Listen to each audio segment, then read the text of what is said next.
I think selflessness helps people grow closer together. And I really have talked about that at length with Jalen, of how selfless, Jalen was highly efficient as a quarterback last year and won a lot of games. But I think he has to take I think that there's a lot of talk that, he didn't throw for this many touchdowns or this many yards. Well, he was super efficient and he won a lot of games. And I always admire how selfless he is in those moments, in those situations, because all he cares about is winning. He cares about winning and having just the most elaborate answers about life and patience and hard work and all the things that Jalen Hurts likes to talk about. For as much things change, it just feels like we're the same. Listening to Nick Sirianni waxing on about the Eagles ahead of this NFL season. We're 3 days away. Eagles-Cowboys just down the street at Lincoln Financial Stadium. Now, we have questions, we must, about the reigning Super Bowl champions. If you're going to bring those to the table, what do you have to ask about the Philadelphia Eagles and how they prepare to defend their title, Kyle? What are we going to get from Saquon this year? Yeah. Fascinating to me. Maybe the coolest story of the season last year, the 2,000 yards, the backwards jump, everything. What does he do the next year? Because here we have Saquon, 28 and a half years old. I looked it up because every little bit counts. He's not even entry level 28. He's 28 back in February. You know what I'm saying? So he's well into the 28. And he's got so many things working. What's up, Jim? Wasn't he a Super Bowl birthday? Nah, Cooper DeJean, and Saquon, you're right. So February. Yeah. All right, so that was a long time ago. Yes. He's got so many things working for him. Obviously, all his talent and the offensive line and the scheme and everything. What is not working for Saquon, if you're looking for him to be the same level of production last year, is history. Because he is in a very exclusive club. Yeah. The 2,000-yard club the next year ain't pretty. All right, so here's the recent members. We're not having guys like Dickerson and the Juice on there, but look at Derrick Henry, all right? 2027 down to 917, missed a bunch of games. Adrian Peterson down 800 yards. Chris Johnson down 700 yards.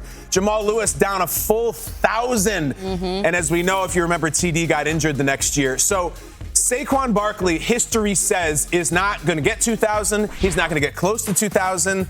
Let's say Saquon has a nice year and lands on 1,500. Are the Eagles the Super Bowl champs? Right. Do they need a 2,000-yard Saquon? Or is there, he did his year, and now it's going to be Jalen, it's going to be all those wide receivers? Or, guys, and the one that really blows my hair back, is Saquon the anomaly? And can he look at people like Eric Dickerson and Derrick Henry and say, I'm going to hit this thing again. I am that talented. I am that much of a difference maker that at 28 and a half years old, I'm going to absolutely make history and break dance into the Hall of Fame by going 2,000, and that's how we run it back. I want to see how it shows up. He's done a lot of work last year. The next year is not usually as kind. What's wild about it is when we looked at the Eagles this time last year, you just weren't sure what their run game was going to look like. Trying it on for size. Saquon's there, how much? And then all of a sudden that game came about when he's having that conversation whether or not to go for the record. Yeah. It's we didn't know what we were getting into. Now we know what you can have. It's where's the expectation lie? Yeah, no doubt. Yeah. And listen, the Eagles are not built we got 3 running backs. No. And it is Saquon, and then there's a massive drop-off. I tempted fate. I drafted Saquon in fantasy, really, really high. And then, you go for, the handcuff. There's not that guy who's this guy will come in and get 8 or 9 carries a game. It is not. They did not build the team that way. But what do you want to see from them? Well, the thing about the offense, though, is I'm really optimistic about them. The thing that's different about this year than last year for the Eagles is there's this talk. There's this hunger to get it again. I remember at the Super Bowl, little ceremony where they had their rings, A.J. Brown coming over to Saquon and say, man, I know it was hard, but let's do it again. So to your point, KB, it's going to be scary. Defensively, though, I think when you look at this defense, which was the backbone of this team, there have been some departures. BG, a really good friend of our show, we're going to see him later on in the week. Yeah. He retires, right? And the reason why I think that is such a big deal is when you look at that roster, you look at that front. Obviously, BG was hurt a lot during that year, but BG was that culture. He was that leader. So if you look at this, you see Darius Slay is no longer there. Brandon Huff, all of these guys aren't there. Josh Sweat, Milton Williams, these guys aren't there anymore. So when I look at this defense, they're new, they're young, but can they replace those guys that have departed? Can they come back this year, minus all of the veteran players that they had, and still perform? Can they be consistent? Now, I liken this to when we lost Mark Ingram for the Saints in 2019. He signed with the Baltimore Ravens. Yes, we had Michael Thomas, we had Alvin Kamara, we had all of those guys, but we didn't have Mark. And that, when we lost Mark, I felt like we took a huge step backwards because he was that guy in the juice, with the juice. He was Look what he did for Baltimore. Yeah. Big trust. Look what he did. Big trust. Like, that is what guys like Brandon Graham and Darius Slay meant to this Philadelphia Eagles defense. So I want to see, and that's the biggest question for me, guys, is can this defense still be dominant without key leaders in that locker room? So have we finally arrived to a point where when I ask you guys what questions you have about the Eagles as they defend a Super Bowl title, you say the running back, you say the defense, Jalen Hurts, are you no longer a question for the Philadelphia Eagles? I know. Mr. Consistent? I just feel like, tell me differently.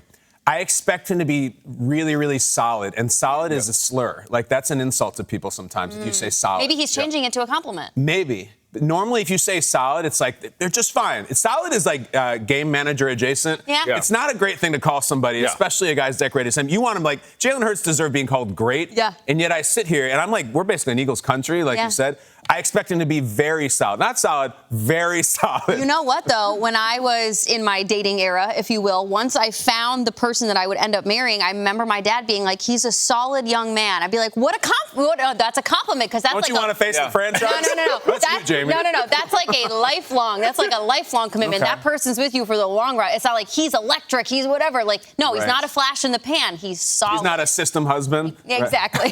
But think about Jalen. He's a home manager and game manager. Good. Jalen's not going to lose you the game. Yeah. Like, there's a lot of quarterbacks that are going to lose you the game. Jalen Hurts is not going to lose you the game, and I think that's where the floor to that team is so high, and it's higher than a lot of other teams, because he's not going to lose it for you. I've never seen you more triggered by a word than when I just said solid. As a husband? Or how about Jalen Hurts? No, as a husband. If I found out that my wife had gone nuts to her parents and like, tell me about Kyle, like, he's solid. I was like, that's it? To have him to hold, for better or worse, you want solid? Yes, for the next 40 years. Yeah, I want solid. You're right. Yeah, I want this. And that's what Jalen You want to get it to the finish line. Exactly. It's Thursday, it's Friday night, it's Sunday, and it's Monday. I think there's two on Monday even. Let's pick a team that we are most excited to see. Manta, you go first. Oh, let's go Ravens. I can't wait to see the Ravens. That team right now, it's scary, guys. It is scary. Like, obviously, Lamar Jackson, you have Derrick Henry. Week 1 last year, Derrick Henry only rushed for like 46, 48 yards. That didn't happen again, guys. Like, this year 2, he knows the system. He knows what his expectations are. And we saw him flourish later in that season. Like, the guy almost won the rushing title again. Plus, they played Buffalo, and I feel like he's messed up Buffalo. Especially in that week 1, that one big long run for like 70 yards. Yes. Zay Flowers in the contract year. Mark Andrews, obviously redemption time. But they got D-Hop. Like, how does Baltimore Ravens keep getting these guys? Like, you got D-Hop on your team and that defense, guys. If I said Kyle Hamilton, Marlon Humphrey, Jair Alexander, Malachi Starks, Nate Wiggins. Crazy. Guys, like nowadays they have these seat belts, right? Like, these little kids are doing seat belts. I think Rap Sheet's son is doing seat belts for their little team. Yeah. Like, that's all that's going to be over there for the Ravens. So I'm so excited, Kyle, to see this Ravens. I'm excited to see the Ravens because they're so talented, but I'm not terribly interested. Due respect, because my thing with the Ravens is like, I know what I'm getting. Yeah. Like, they're going to be great. And the team that I think has a little more intrigue right now, I'm excited to see the Detroit Lions, because I'm hearing a lot of chatter about the Lions that I do not like. There's cracks coming in. The coordinator's gone, and they carried the team, and Campbell's just a yeller, allegedly. I'm seeing stuff about, they don't have as many dome games this year. They're going outside as if they're just going to fall apart in the offense because it's 65 degrees instead of 72 for a given game. I like the prove-it year for Dan Campbell. I've compared him to a guy who's part of a band who goes solo. Sometimes they fall on their face. Sometimes they're actually even better. Yeah. He's now going solo. He's got coordinators, of course. But if you thought in any way that Aaron Glenn and Ben Johnson were some of the firepower and the horsepower behind this engine, we will find out very soon. Lions-Packers right out of the gate. Right out of the bleeping gate. They swept the Packers last year, and now the Packers, look, the Packers got all the attention now because they got Parsons. The Bears have attention. The Vikings, JJ. It's like the Lions are like, they're not terribly interesting anymore. I am interested because I think there's big changes taking place. What about the NFC North as a whole? Because like you said, right out of the gate on Sunday for those two teams, but then Monday Night Football, it's Vikings, Bears. You've been on this all summer long, that the fact that the home opener for the Bears is this division. You have to win. Can't lose that game. Can't lose a game at home in prime time against your division rival who has a neophyte quarterback whose number 2 wide receiver is suspended. Your new coach is here. Caleb's supposed to be the Messiah. And if you lose to the Vikings on national television 20-17, it's like the Bears fans will already be panicking. You have to win that game. Have to. And the opportunity to shine within the NFC North, especially if you're Ben Johnson. Like, what if the Lions stumble on Sunday afternoon? Ben Johnson could, like, come into the spotlight and be like, I have arrived. I'm supposed to be the coach, and I've left Detroit behind. So I feel like we kind of glossed over, because we have Axel Ingram now, the fact that Manti Te'o, open of the show, you're with the crew permanently, which means it's his first prediction week. How do you feel? I'm geeked out. Yes. I came ready. We didn't have no Wi-Fi on the plane, but that's okay. I came off from my head when we heard there was no Wi-Fi on this 4.5-hour flight. It was like, that's all right. Let's test our knowledge. Okay. Let's test our knowledge. Well, you can choose to draw on either of our energies. Jamie and I have very distinct styles for this. Mine is I just am very arrogant about it, and I say this is going to be right, and if it's not right, I don't care. Yep. Erdal has a different approach. Kyle's been You get so nervous. You're a television host. You know how to do this. Kyle's been side-eyeing me. I've seen you all morning long. I've been panic scrambling notes because I'm like, I got to get it right. I got to get it right. I got to be right. I have to beat Kyle, but now I also have to beat Axel. Yeah, if you missed the open of the show, we have an actual fourth host who is an AI robot who's going to make picks with us all through this prediction week. And understand, this is not a shtick where we like wrote lines for it. That's Axel right there. We actually inputted this into an AI device and kicked out all AI's picks for all these awards, including Coach of the Year, which we're going to do right now. Let's go. So who goes first? All right, Let's go. Manti Coach of the Year. Coach of the Year, you have the floor. Okay, Coach of the Year. What does this guy have to do to win Coach of the Year?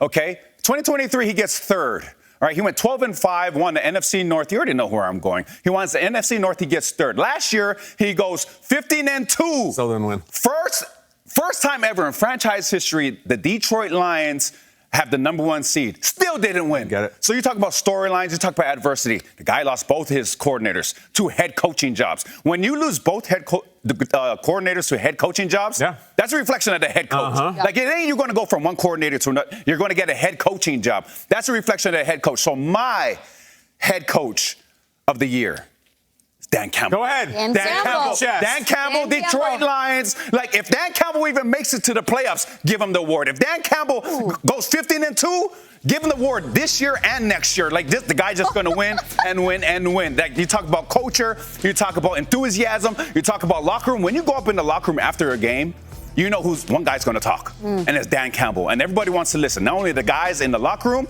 but everybody outside of the locker room. How many times do we talk about it on the show, guys? Like, did you hear what Dan Campbell said? Does he not make you want to run through a brick wall? Like, now he's going to walk through whatever building he has to walk through to accept this Coach of the Year prize, because he's going to be your 2025 Coach of the Year. It's a great pick. It's a good pick. I still think he's celebrated more as a great character than a great coach. I do. And I think that's unfair.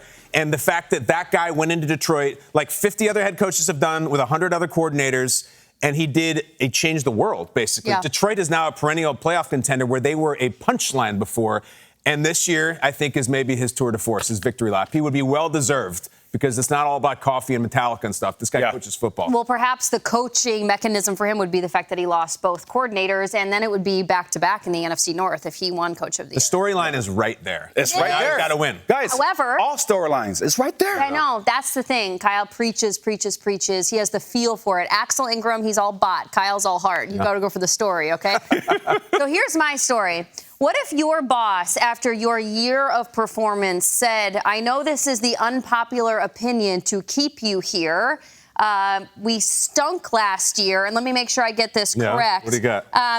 It better not take too long to improve, because I've just about run out of patience. What if your boss said that about your job performance? Because that's what John Mara said about the New York Giants last year, all right? He gets up on the podium in January after the New York Giants have some would say as an adjective, an abysmal 2024. And Brian Daboll is still wearing the head coaching set this fall. The man won Coach of the Year in 2022 after improving the Giants from 21 into a 5-win jump. They were 9-7-1 that year, and even though the votes were already in, they won a playoff game in January on the road in Minnesota with Daniel Jones at the helm.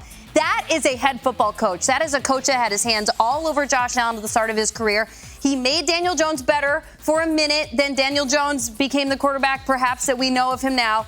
but this man is about to make a name for himself in the NFL with whatever quarterback is playing for the Giants this year, whether it be Russell Wilson, whether it be Jackson Dart. He's got a hell of a rookie class that he's got his fingerprints all over with Abdul Carter and Cam Scadaboo. So I have, for the second time in 3 or 4 years, I can't do the math, 2022 Coach of the Year will become the 2025 Coach of the Year, Brian Daboll. Two-time winner. I remember when he was there at NFL Honors, all dressed up to accept it, and he did crazy things, and now he's taking a step back. The reason I like your pick, Jamie, is if you believe in the odds predictions for the Giants wins, which I don't, it's low. I mean, it's single digit. Like, the Vegas will tell you that they are not going to win a bunch of games this year, but they could be completely wrong.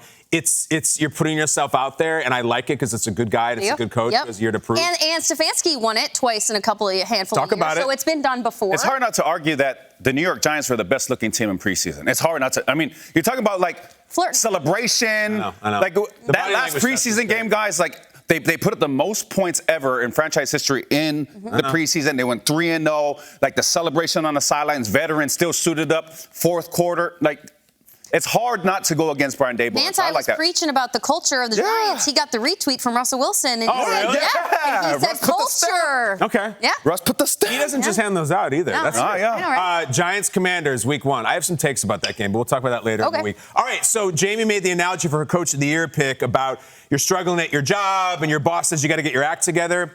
Well, what if you're just brand new at the job and just a whiz kid right off the bat? You're not having any problems. Your problem is you're making your colleagues look bad. You're dunking on them. You're writing the same emails that they are, but much better. You're crushing your presentation. You're getting promoted and out of nowhere. The boss is like, this guy's going to take my job someday. And that guy is the head coach of the Chicago Bears, Ben Johnson, who will be my coach of the year this year. I trust it. I believe in it. Here are the facts. He was the #1 most wanted coach in this year's coaching cycle. He was the #1 most wanted coach in last year's coaching cycle. The Bears paid the money, they broke history, and they hired him. You might say, well, that's a first-year head coach. It's also a first-time head coach. Is he going to win Coach of the Year? Brian Daboll did. Kevin Stefanski did. Matt Nagy did with the Bears. Sean McVay did. And I believe that Ben Johnson, with an entire laboratory of expensive weapons that were afforded to him, is about to take on the NFC North and kick some people around. I think the Bears fans will be very, very excited when their coach wins Coach of the Year. Ben Johnson, since I have you, how do you feel about winning Coach of the Year? Let's take a look. Ben. There he is. That's your damn Coach of the Year. You think I give a bleep about some trophy? You think I care that I'm beating somebody in the preseason? They could be up 28-0 in the NFC title game, bringing the Bears back to the Super Bowl, and that's how he's going to look. I try to clean this up every time I mention it. He seems like a very nice guy and a great family man. I think he is a football jerk, okay? And I like that. And I think that's what the Bears need. And that football jerk is going to be the Coach of the Year in 2025. Ben Johnson, Chicago Bears. Dang, KB. Dang, KB. I like He could be standing on the stage at NFL Honors next year standing like that, and that's how he would look in a tux. Well, he would look great in a tux, arms folded, provided that he wins. But, Jamie, we're only flesh and blood, okay? We are humans. We bleed. Yes. We have emotions. But we have a fourth host who's going to be joining us for all of Prediction Week. We inputted these queries into AI, and it is going to be kicked out to us now from our co-host, Axel Ingram. Tell us, who do you have for your Coach of the Year? Go ahead. For Coach of the Year, Ben Johnson of the Chicago Bears is a hot pick right now. He's been making waves, and if the Bears have a strong season, he could definitely take home that award. Axel, Axel, did you not meet Kyle? You're not supposed to overlap answers, Axel, okay? Don't you understand? Wait, Kyle, did you tell Axel to say that? Were you in the production meeting, Axel? We're not supposed to have the same answers. Kyle, talk to your boy. Let me get this straight. You're the most advanced intelligence human beings I've ever seen. And your shtick is just copying anything I say? Do you just wait for me to go and take my pick? You also said the hot pick, right? You just go with what's popular? I thought this was a sophisticated device that is going to take all of our jobs and take over, and yet you just listen to me and take my pick. Get your own idea, Axel. I don't like you. Eyes up here. Get your own pick. I'm already pissed off at this thing. I was going to say, this guy, it's not a guy. You're not a guy. You're a thing. And right now, you're not looking good at all. I'm not impressed at all. Come up with something original. We got All right, sophomore, show them what you got. What's wild about the half a dozen quarterbacks that were taken in the first round of the 2024 NFL draft, Kyle, is that you were in the pit. You said you were in the crowd at the draft in Detroit. Yeah, in Detroit, yeah. What's your memory of this? A lot. I remember this guy came out just screaming, like full guttural scream. Yeah. I remember the Michael Penix pick was one of the craziest picks in the history of the first round. The Cousins had just signed with them. Right. And then I just remember they just kept coming. Yeah. Like, if you play quarterback, we got you this year. And it was like there was this thought that the Broncos, quote unquote, settled on Nix. You got the 6th best quarterback, but they're like, no. We love Nix. We don't know if that's true or not, but he was in the playoffs year 1. And now it's been a sliding scale of what we've seen from these guys. One of them has not played a snap in the regular season, and someone else has played an entire season. So here's what we have, our expectations and our faith scale, if you will, of these second-year quarterbacks. Manti, you got to pick a guy. Which of these second-year QBs do you have faith in 2025? Well, if I had to look at this whole list, it's a great list, but I got to go with Bo Nix for the Denver Broncos. I love Bo Nix for the Denver Broncos because of so many different factors. You have Sean Payton KB, we just talked about it. Sean Payton knew what he wanted, and he got him. That was Bo Nix. Probably had the most experience out of all of these quarterbacks in his college career. Now, the Denver Broncos they get Evan Ingram. Evan Ingram added to that equation, R.J. Harvey, J.K. Dobbins. You have Cortland Sutton. So this offense is looking like the New Orleans Saints offenses that Sean Payton has created throughout his career. Now, that's why I like that. I also like the fact that this man, Bo Nix, has talked to Drew Brees. So when Sean Payton starts pulling in certain people, you're talking about going all in on something. That's what the Denver Broncos have done with Bo Nix, and that defense being disruptive, having one of the most disruptive fronts, Patrick Surtain, Dre Greenlaw, Isaac Talanoa Hufanga. Yeah. They're going to get him the ball out. You got to get that one, man. That's right in your wheelhouse. I was getting too excited. On that, guys. Calm down, Manti. Calm down. It's Manti, like I said, he just has to get to the defense. No, Bo Nix is easy to say. It's the shortest name in the NFL. It's 5 letters. You can't get shorter than that. Yeah. But if we're talking faith, like I have to go here. I have to go. It's funny to me that, Jamie, we're talking a lot about what we were doing a year ago.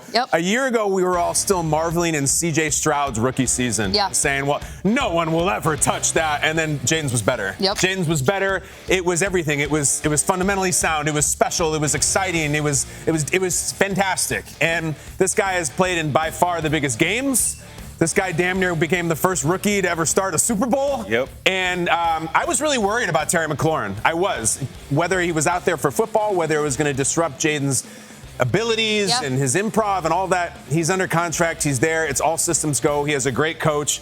People are looking for the step back. And by people, I mean maybe the other 5 guys up on the board here. There wasn't one second I watched him last year where he didn't seem totally cool, confident, and in control.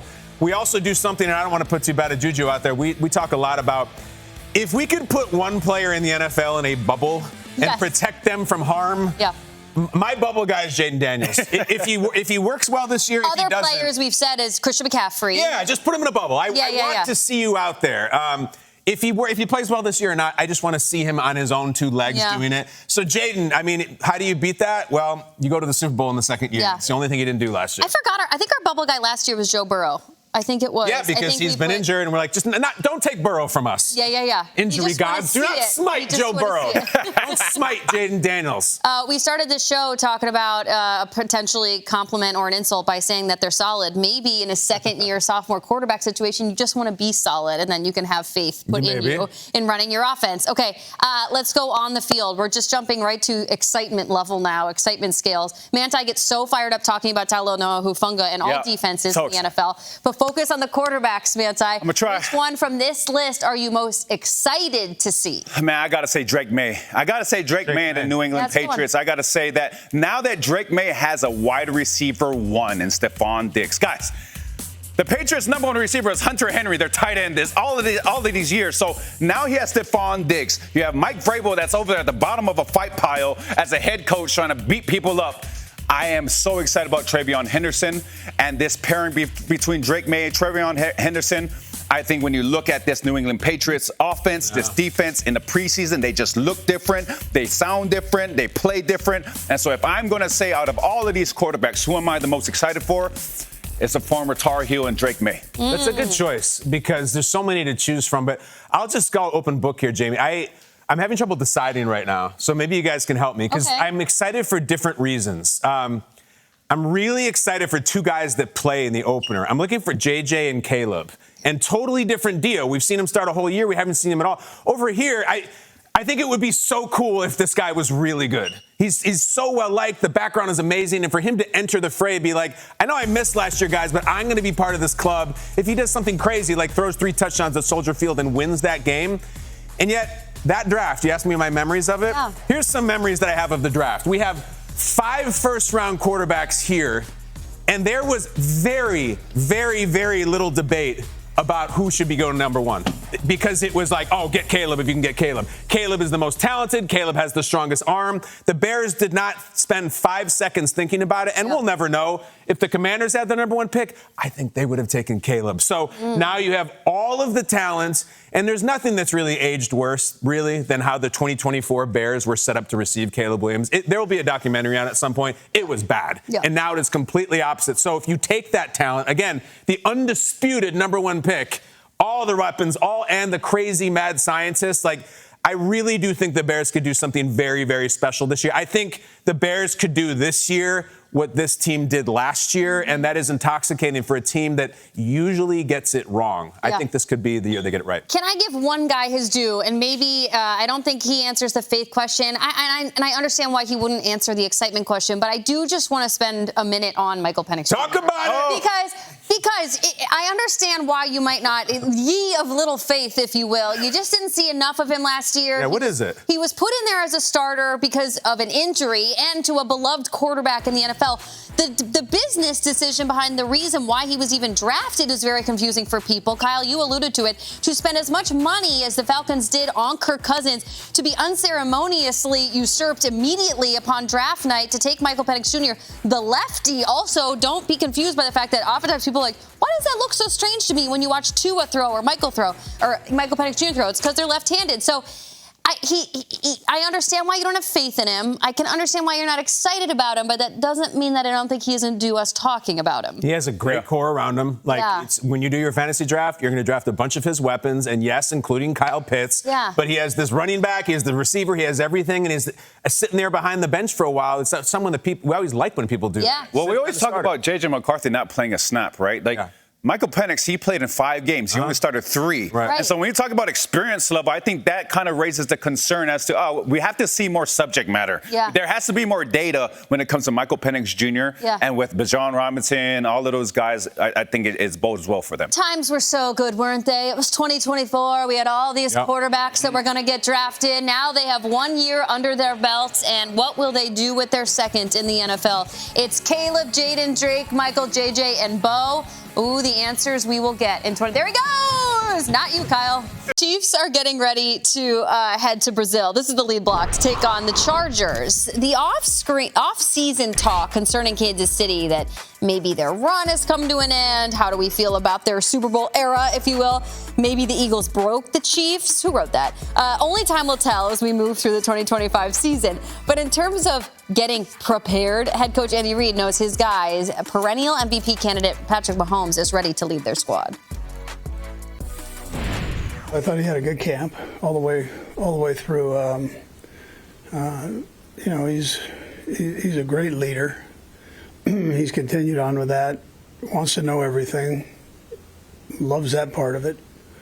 Asks great questions. I like the way that he's got some guys back now for a second term, so he's familiar with them and trying to take that to another level, on game day. So, he doesn't let anything really bother him. He was just full steam ahead with a positive attitude. All right, it's been really fun to dissect the AFC West all off season. And in fact, last week, at the end of the week, I got to go to Chargers camp or the building and talk to Derwin James. I sat down with Derwin. Nice. Yes, our old friend Derwin. Derwin. And he was just as vivacious, energetic, and invested in the Chargers' success as we have always seen him and known him to be.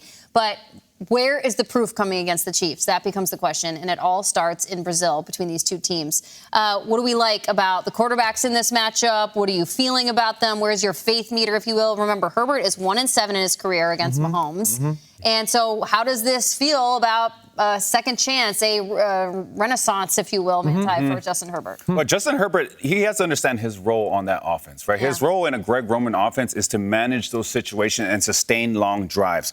Unfortunately for those quarterbacks, you're not going to throw for 400, 500 yards a game.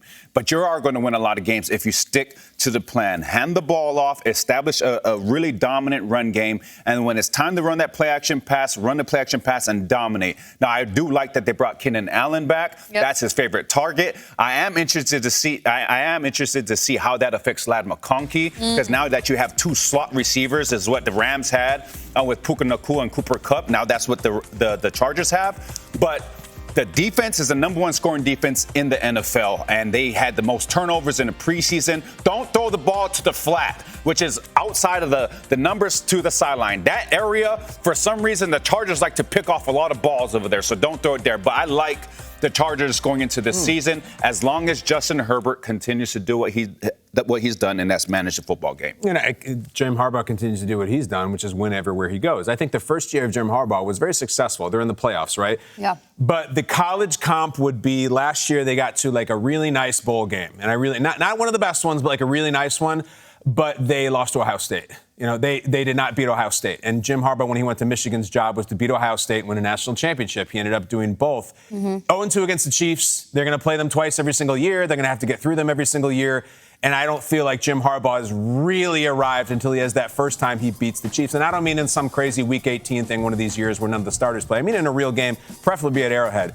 But more importantly about the Chiefs, you're going to see something this week. And you're going to see something this week in media where someone out there or some people are going to be like, look at me. I am going to go against the Chiefs, and I'm going to go all in against the Chiefs, and I'm going to say something crazy like, not only the Chiefs not going to the Super Bowl, I don't think they're going to make the playoffs, and they're going to go 7-10, and it's going to completely fall apart.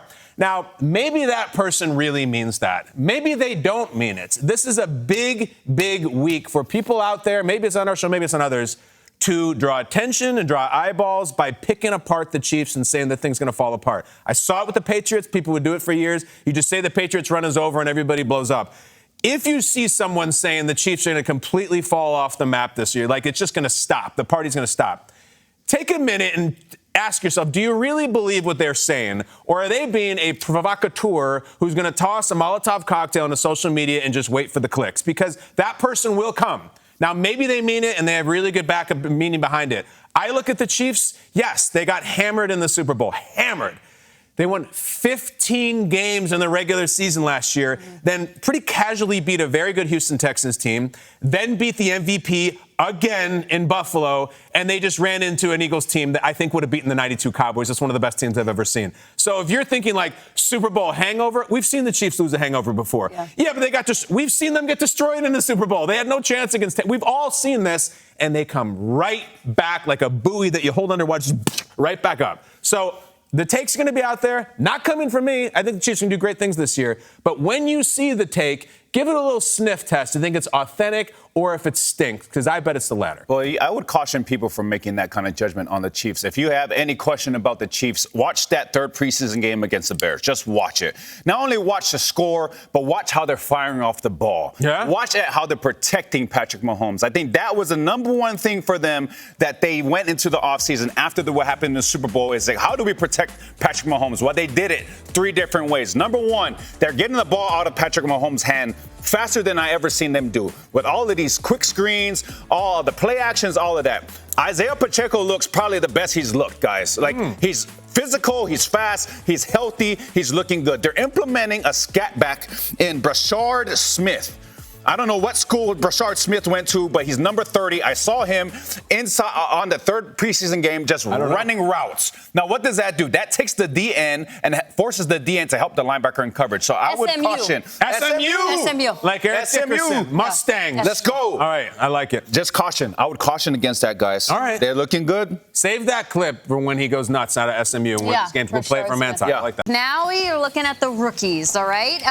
Kyle did an audible. We were going to go offense. defensive defense, that we're going defense first. You must have quite the pick then if you're that excited about it. It wins championships, Jamie. You know right. that. Yes, perhaps an Emmy as well. Manti, defensive rookie of the year. Take the honors. If I were to tell you guys, for the last 10 years, 7 of the defensive rookie of the years were rushers. In the past 5 years, 4 of them were rushers. Yeah, I believe it. Okay. What would you say? What position would you say is likely to win the defensive I'd say we're due for a cornerback. Let's Nice. go. I say nay, Kyle Brandt. I say it stays with the rusher. Okay, every rusher needs a counterpart. You know, Nick Bosa, he had Eric Armstead. Joey Bosa had Melvin Ingram when they won. This guy has 3. Now, when you have 3 counterparts, what does that mean? That means you're going to be able to move around, go over guards, go around tackles, and do all of these things that not a lot of people are able to do. And this is a guy that does a lot of things physically that people aren't able to do. And that is Abdul Carter. Abdul Carter of the New York Giants will win the defensive rookie of the year. I saw this guy in the semifinal.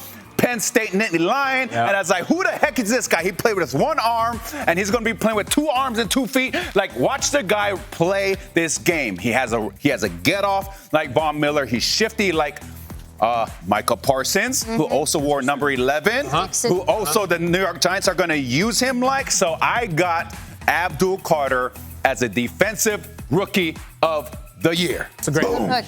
Great pick. Really good pick. Chasing Jaden Daniels week 1. Let's go. Like right after Let's it. go. Come on now. Go get 2 sacks. Such a good draft class, didn't they? So let me take you back to last Christmas Day. I'm on assignment for Netflix, Ravens, Texans, and I'm in Houston. So I'm in the same hotel as the Baltimore Ravens. And on NFL Network that morning, there was a beautiful piece about the Ravens defensive coordinator, Zach Orr.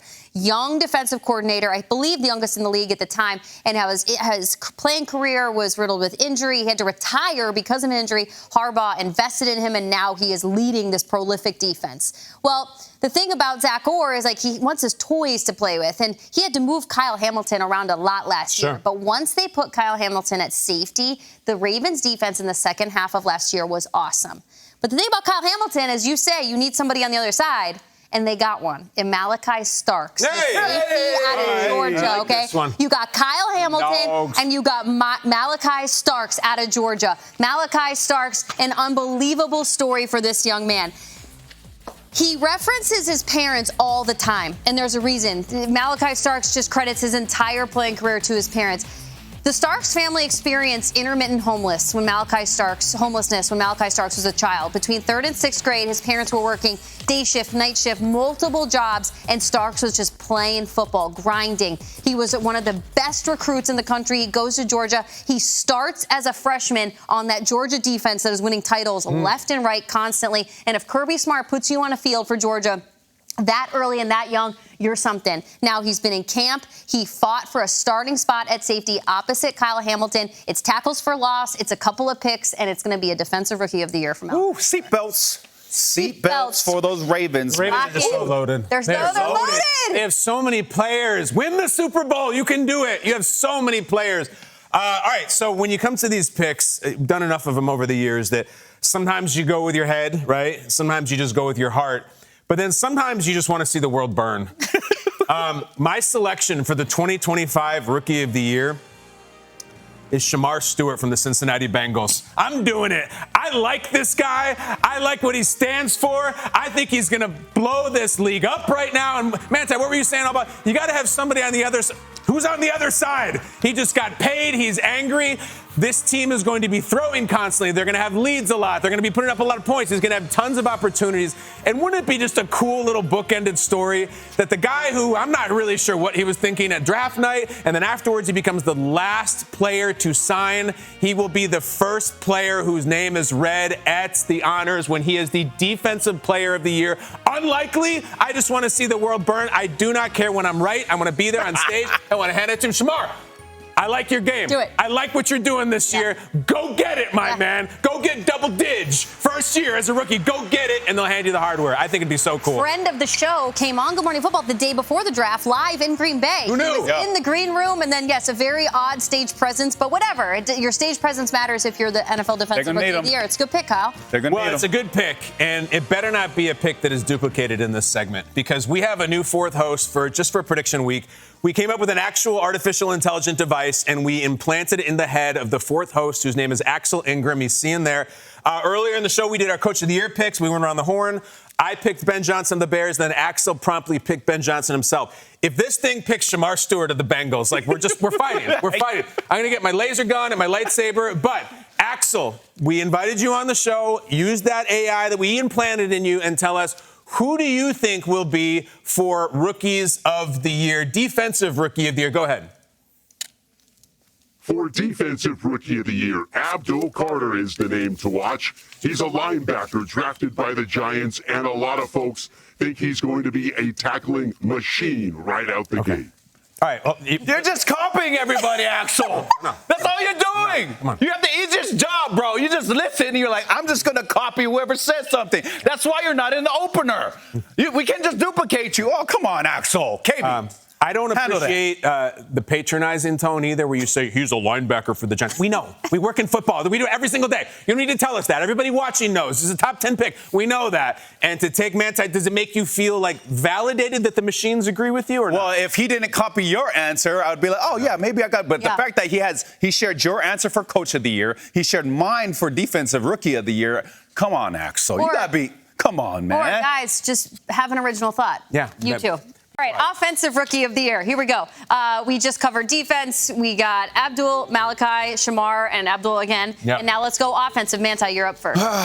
Well, guys, I thought last year was going to be the first time in NFL history that a tight end won Offensive Rookie of the Year. I thought it was going to be Brock Bowers had an incredible year, but there was a man named Jaden Daniels that just blew everything up. Well, guess what, guys? There's no Jaden Daniels this year. And this guy, Tyler Warren, for the Indianapolis Colts. Oh, wow. That's your pick. Guys, awesome. That is why I just recognized I probably gave the greatest recruiting pitch for Penn State because both of my guys are Penn State Nittany Lions. Nice. But I saw this guy in the semifinal of the college football playoff against my Notre Dame Fighting Irish. And I can tell you, I have never said these words, but I said it that game. It's like, who the heck is that guy? Yeah. And I'm sad to admit that things changed for the Notre Dame Fighting Irish when Tyler Warren, then number 44, now 84 for your Indianapolis Colts, got hurt on a sideline. And when he got hurt, I was like, oh my gosh, what a huge loss for the Nittany Lions. But dang,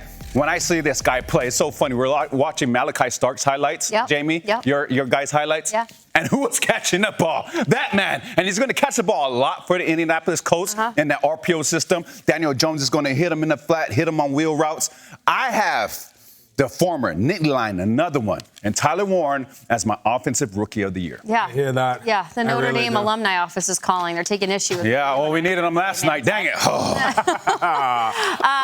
All right, there is nothing I respect more, not just in football, but in life, than someone who can appreciate and commit themselves to comfort, who can just commit themselves to decisions that they've made in life, who are hardworking and versatile. And when I mean comfort, I mean someone who shows up at the NFL draft in Crocs. When I mean somebody who is committed to the fact that he went to a school, a mid-major, if you will, in Boise State and stayed there in the world of NIL, and someone who is committed to the hard work that it takes to be a running back in the NFL. Ashton Jeanty, you are my Offensive Rookie of the Year. I'm going to say it again. The young man showed up in Swarovski-lined Crocs at the NFL draft and changed into a velvet loafer. I see what you did there, Ashton, and I appreciate it. But more specifically, we are in the era of running backs in the NFL. And if the Raiders can do nothing else in this newly minted Chip Kelly run offense, which I had to ask my friends at the table, when I say Chip Kelly offense, what do you say? They say they go fast and he passes the ball. But if Geno Smith ever has to panic, and if you ever need to get a good 4, 5, 6 yards at the line of scrimmage, maybe punch it in from time to time in the end zone, go to Ashton Jeanty. And if I tell you that in 18 it was Saquon, in 17 it was Alvin, in 15 it was Todd, and in 13 it was Eddie, those were your most recent Offensive Rookie of the Years at running back. Let's put Ashton up. Ooh, Todd Gurley. Let's put Ashton up. Just this picture is just so beautiful. I know. It's the visor's perfect. The hair, look at the bend on the ankle and the calf musculature and the low to the ground lean. It's just, that looks like a running back. Yes, he runs like one too. All right. That's a great pick, Jamie. Thank really, you. really good pick. Thanks, my pick, I've spoken a lot about before the draft. right after the draft. And in my opinion, it seemed to be I was the only person. I don't want to pat myself in the back, but let's just say there were a lot flashier objects that we're not talking about this player. In fact, why don't we throw to a clip from the Good Morning Football program back in the spring, early summer, and just remember the good old days. Tighten up! Let's go! How do I not already have that powder blue, baby blue #1 jersey? Yeah, they are sweet. Guys, Cam Ward could engineer a Super Bowl winning drive, and mass media will be talking about what Shedeur Sanders is actually driving on Instagram, what car he's in. Doesn't matter what he's going to do. If the Titans get to the Super Bowl with Cam Ward, it'll be the first Super Bowl ever to be flexed out of prime time. That's where we're going right now with this thing, and I will be here for it. I love you, Cam Ward. I need the jersey. Here we go. Here we go. Here we go. I got it. They got it. I got the jersey. Yes. Yes. Titans, thank you. It's beautiful. It's #1. It's powder blue. I feel great in it. I'm just going to stand here. Your tag. Take the tag off. Hey, it's brand new. The tag is what gives it drip, Jamie. Now I'm trying to look cool. Oh, no. He's sitting here in the Jordan logo. You may not want to talk about him. I call him the Phantom. It's like he doesn't exist. The #1 overall pick. We thought that Commissioner Goodell was going to go up there and say, with the #1 overall pick, the Tennessee Titans select Cam Ward. It was so much about the other guys. Yeah. #1 overall pick. We'll be starting week 1. We'll be balling week 1. And all the way come February in the city by the bay, he will be getting the award for Offensive Rookie of the Year. Let's go, KB. Know his name. It is all right to acknowledge the #1 overall pick. He does not have a famous father. He does not have controversy. He does not have all the clicks and likes and everything.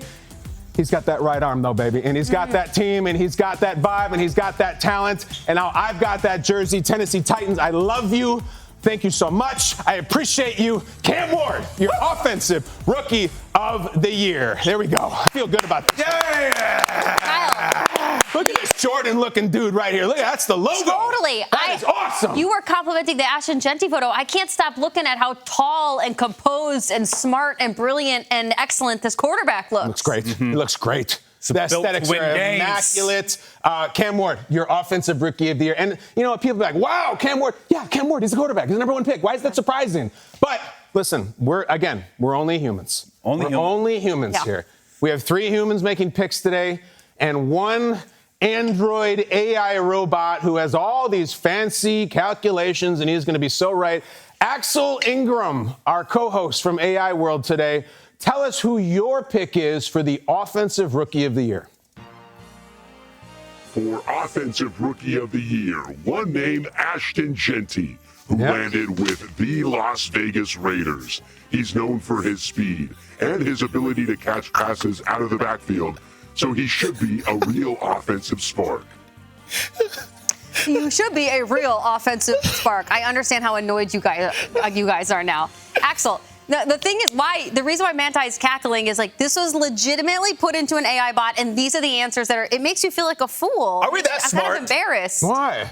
Because I don't want to be Isn't it validated? copied. It is. Yeah. I know. Yeah. I just think like all you ever hear is like, have you seen this AI? It's amazing. It's really, and it's like his analysis is like he's known for his speed and he breaks tackles. Abdul Carter is a tackling machine. Yeah, come on now. Give us a little dazzle. Come on now.